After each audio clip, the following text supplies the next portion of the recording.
After 7 years undercover, I finally returned home. My wife had prepared a full table of food and was waiting for me. But as I was happily eating, I suddenly noticed her fingers were rhythmically tapping on the tabletop.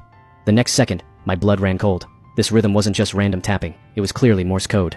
I kept eating without looking up, but my fingers were quietly translating her tapping under the table. Escape quickly. There are 15 bugs hidden in the house. At that moment, my heart sank, and my chewing instantly froze. I slowly looked up at Lingxi. On the surface, she was still gentle. "Hubby, you've worked hard away from home all these years. I made all your favorites today just to nourish you, so make sure to eat a lot." But her eyes were filled with fear and pleading. She was using all her strength to signal me to leave. I forced myself to swallow the food in my mouth. A storm was raging in my heart, but I couldn't panic. 27 years of undercover life had long since taught me the ability to control my emotions. The more dangerous the moment, the calmer I had to be, so I put down my chopsticks and smiled at her. "Yeah, home-cooked food really is the best. It's just that it was a long trip, and I'm a bit tired, and I've gotten quite dirty. I'll go take a shower and change first." A flash of anxiety crossed Lingxi's eyes, but it was quickly hidden. "Okay, go ahead. I've left the water heater on for you, so you can wash right away." So I stood up and walked toward the bathroom. Every step seemed relaxed and steady, but my muscles were already tensed, ready for combat. After closing the bathroom door, I didn't rush to turn on the shower. Instead, I held my breath and began to check the small space, the vanity, the ceiling, the vent, the toilet tank.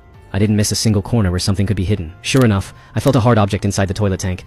I didn't take it out, but instead used my fingertips to lightly trace its outline. Based on my years of experience, I analyzed that this was the latest military-grade bug, with an effective range of 300 meters, capable of clearly recording heartbeats. Cold sweat instantly poured down my forehead. This was clearly no ordinary surveillance. Professional surveillance of this level is lethal. My heart sank as if someone was clutching it. Who was it? Was my mission exposed, or was Lingxi being controlled by someone? What exactly was their goal? I quickly reached out and turned on the shower. The loud sound of rushing water instantly masked most noises. I slowly leaned against the cold tiles. Taking this chance, my brain began to work frantically. 15. Lingxi said there were 15 bugs. That meant this house had long since become their monitoring room. They could hear us even if we just farted. This wasn't a home anymore. It was literally the Truman Show. But should I escape now? No. If I just up and left, what would happen to Lingxi? Since they could install 15 bugs in my house, it meant they had complete control over Lingxi. The moment I ran, she would lose her life, so I couldn't leave. I had to stay and see who exactly was behind this. So I quickly rinsed my body. When I walked out of the bathroom, there was no trace of emotion on my face, and I even carried the specific relaxation that comes after a shower. By then, Lingxi had finished clearing the dishes and was sitting on the sofa, laughing happily at a variety show.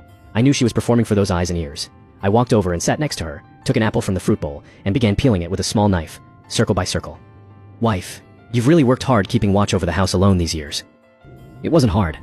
Having you back safe is better than anything. It's just that my dad's health hasn't been great lately, and he's always talking about wanting to see us. Could you go back to my parents' house with me tomorrow to see him?" The movement of the small apple in my hand suddenly stopped. The Morse code she tapped earlier didn't mention going to her parents' house. This was new information. I stared into her eyes. They were full of hints and pleas. I instantly understood the parents' house she spoke of wasn't the real one. It was a secret code only the two of us understood. An emergency contact point we agreed upon.